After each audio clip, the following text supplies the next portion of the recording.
Hello, welcome to Colonel O'Truth's Miniature Issues.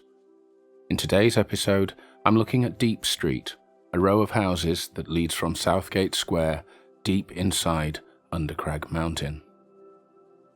This is a block of houses that I'm building as a standalone piece and then installing into the rest of the cave system.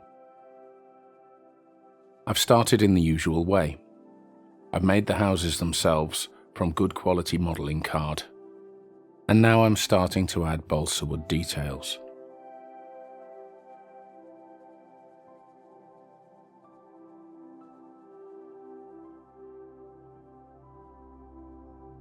I've designed these houses so that it's not all one straight front. I want it to be clear that they're three separate buildings.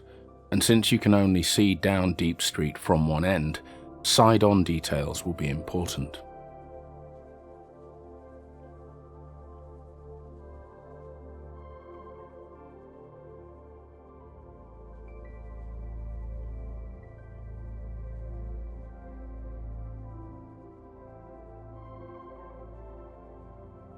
This is all just thin balsa wood cut into 2mm wide strips.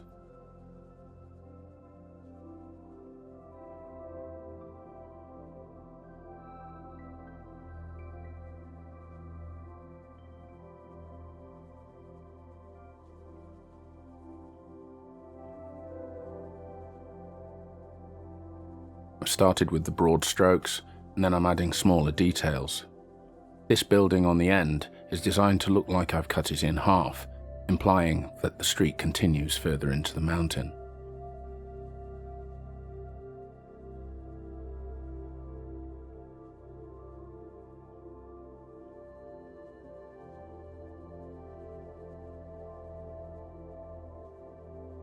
The middle of the three houses is going to have a balcony.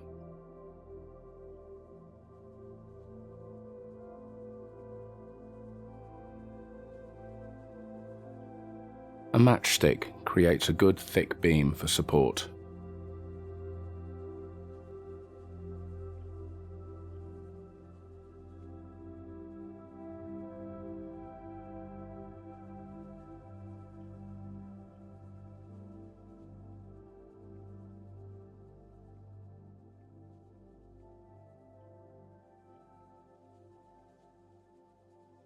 More pieces of balsa give the framework.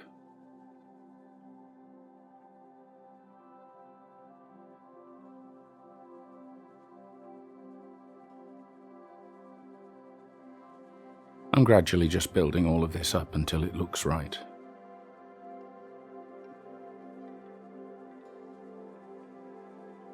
Of course, the balcony needs a handrail as well.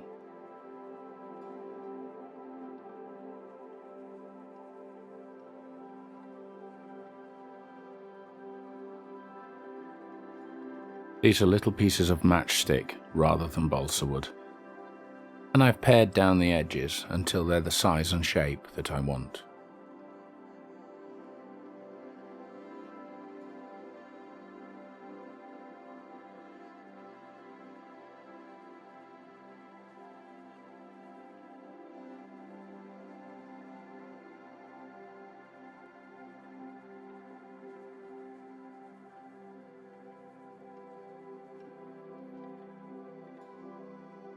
Little bit of cross bracing there as well.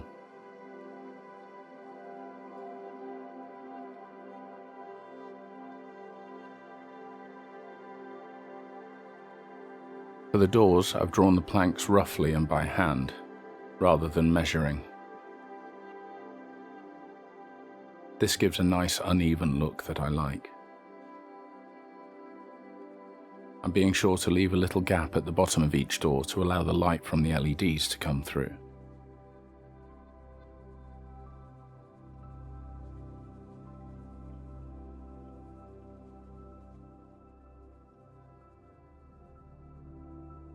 Now I need to think about the cave roof.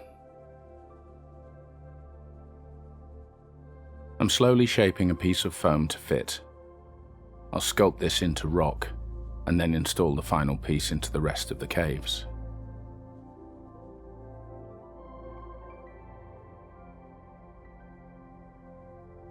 The way I'm approaching these roof sections is to form a fine edge at the top. This will make it easier to match up one piece to the next, and not end up with too many straight lines and obvious joins in the cave roof.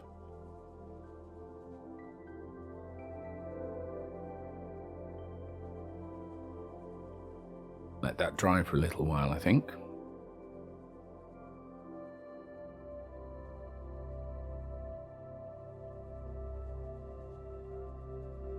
And just checking that against the pavements. That large block of houses will happen later.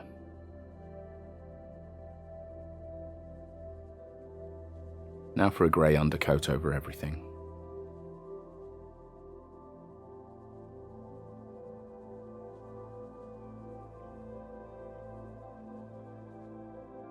I'm not worried about this being perfect.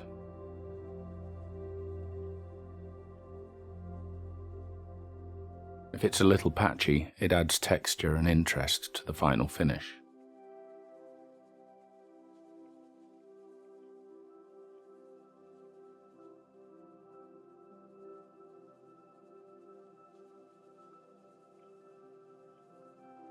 When the grey is dry, I wash everything with brown ink.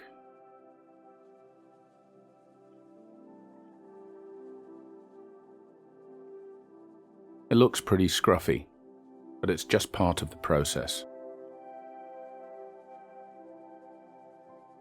There are lots of times in model making that things look pretty rough just before they start to look very good. You just have to have a little faith.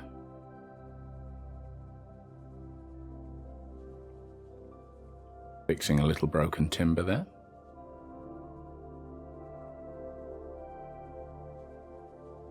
When the brown is dry, light yellow dry brush, paying particular attention to the doors and the panels.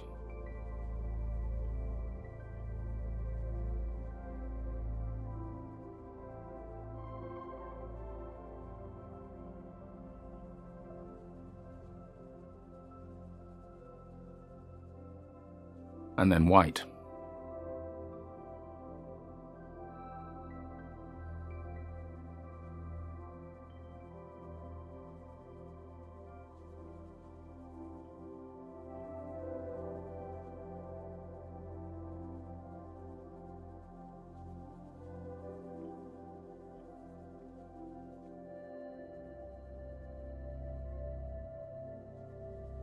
When the dry brushing is properly dry, I'm picking out the timbers.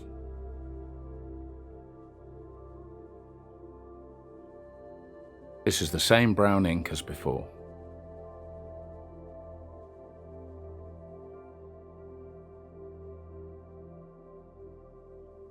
Making sure I get the edges of the timbers as well as the fronts.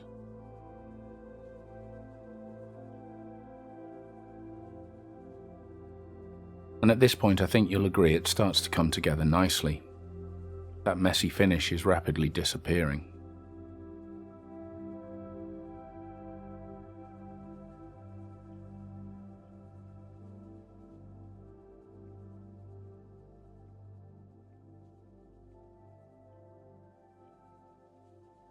Now I've decided to make the three buildings stand out from each other by varying the colours.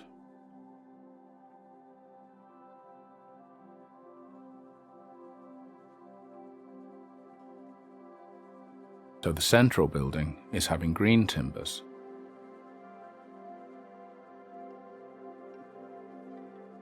This is neat green ink, same brand as before. It's colour fast and semi-translucent, so the grain of the wood and all of that nice dry brushing will come through.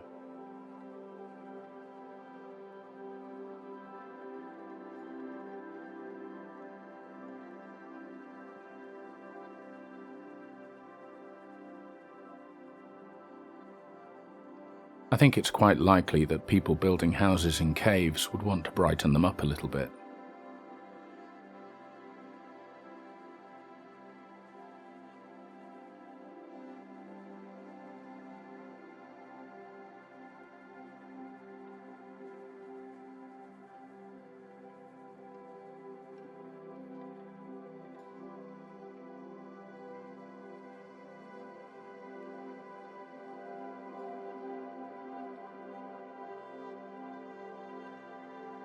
I'm almost at the 40th episode of Undercrag City, and there's a lot more to come.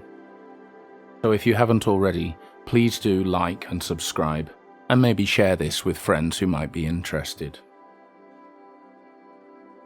Your support is greatly appreciated. Thank you.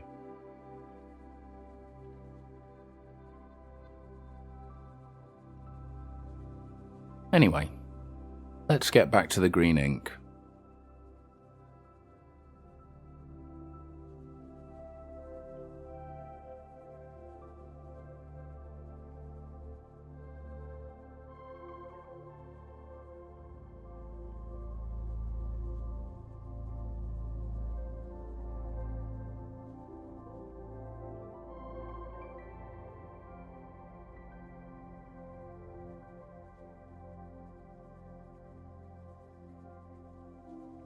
It's a little bit fiddly. It's taking a little longer than the brown ones, there's just more detail here, and I have to be more careful. The green will be very obvious when mistakes occur, whereas the brown tends not to be.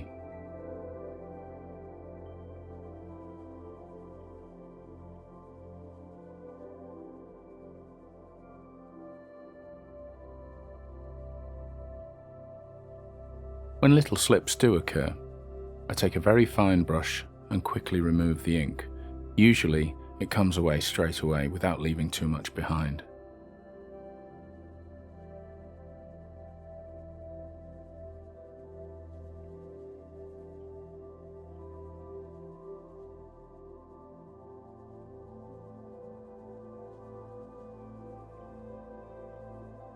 Now I'm adding some pale blue to the panels of the first house.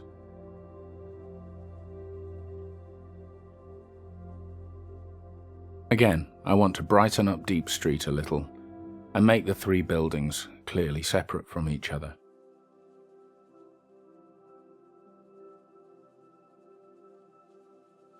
Now for some door hardware. Very small pieces of thin black card for hinges and door plates.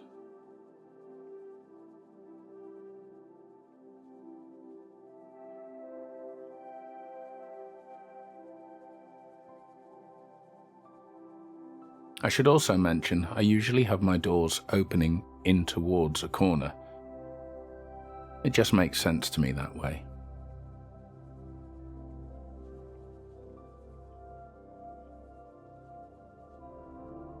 Touch of silver paint. Not being too careful here. I don't mind if some black shows through from the card beneath. I don't want them to be perfect.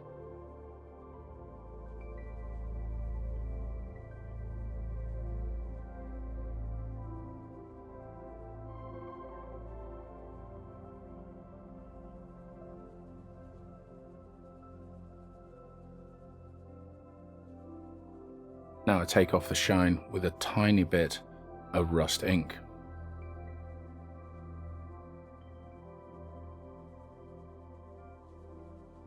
I think it's inevitable that iron hinges and door plates would be rusty inside a cave. Once that's done, it's time to put some glass into the windows. I've shown this before. This is the acetate sheet that I painted on both sides with Mod Podge. This gives it a slightly frosted appearance, which makes it hard to see inside the buildings because there's no detail in there. And it'll also catch the light from the LEDs, giving a nice glow.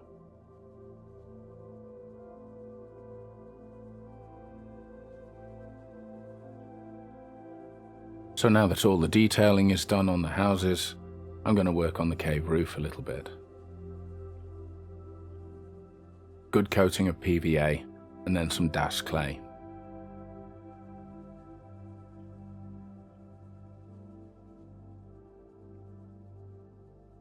PVA helps the DAS clay adhere to the surfaces I'm attaching it to. It also stops it from cracking as it's drying and makes it more malleable.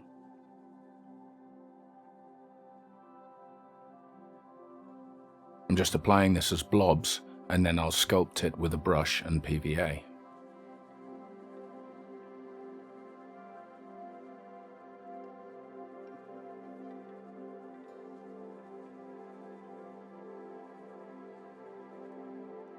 I want to smooth it out, get rid of any fingerprints and blob lines, and then sculpt my own rock lines in.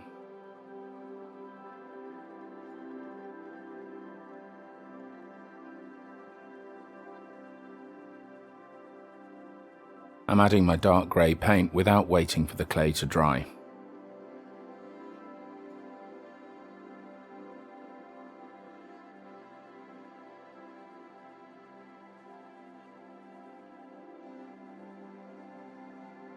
I've used this same dark grey throughout Undercrag City. It forms the roads, castle walls, the cliff faces and so on.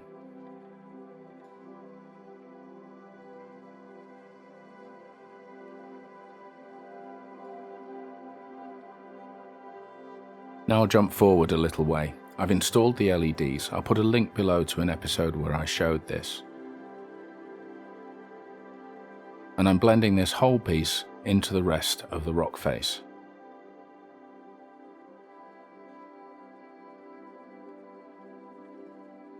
It's just a matter of putting more blobs of DAS in with more PVA. Time and time again in the building of Undercrag, I've finished a piece only to work over it later.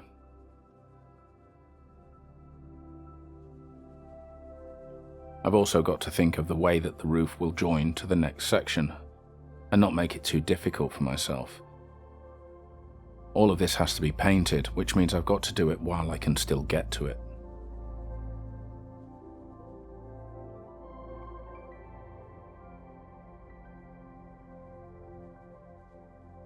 Now that's been painted grey and dry brushed with light grey and white, I'm adding my black ink wash.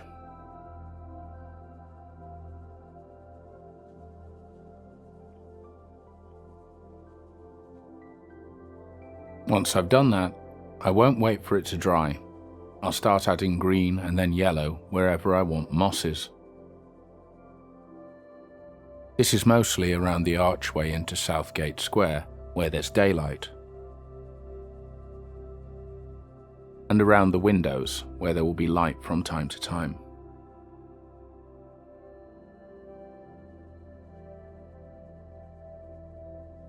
The green and yellow are allowed to blend with the buildings.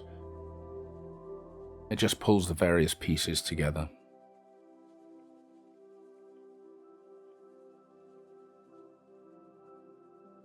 And now pearlescent blue and pearlescent pink for the minerals in the cave walls.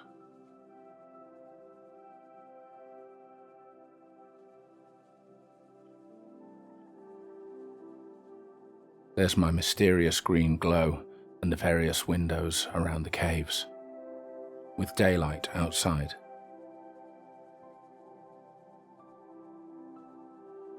So that's Deep Street. Plenty more to come, and plenty more to see if you want to go back and look at earlier episodes.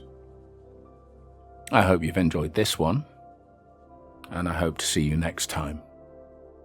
Bye for now.